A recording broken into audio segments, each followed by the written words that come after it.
One of the questions at the plenary session, which I think was important, was that there was a very small reported number of minority patients and patients who have limited access.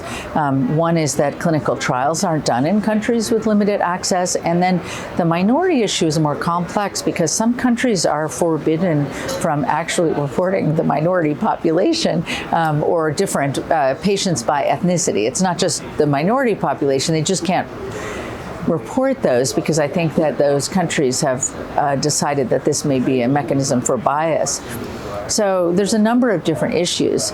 I think that as a community, we need to focus on this area to improve, of course, education and access, but we can only do that in partnership with our pharmaceutical colleagues.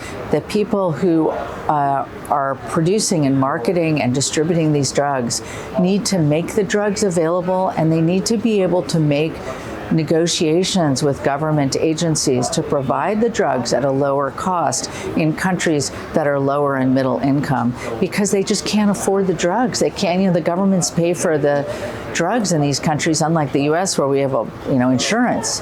I think that, and people have to buy their insurance. Here, the government provides the drug for people in most countries without their own health insurance. And so, we want healthcare to be equitable. Drugs that improve survival, we really need to push for making these drugs available. You can have open access, but that ends at some point. It's not the solution. There are other solutions. And I think we should learn from our colleagues who worked in HIV medicine, where these drugs were provided at a fraction of the cost in lower and middle income countries. For HIV/AIDS, should also be available for cancer.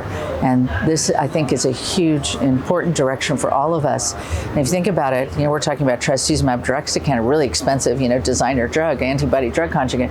Trastuzumab isn't available in many places in the world, despite the advent of biosimilars and reduced cost, which improved access.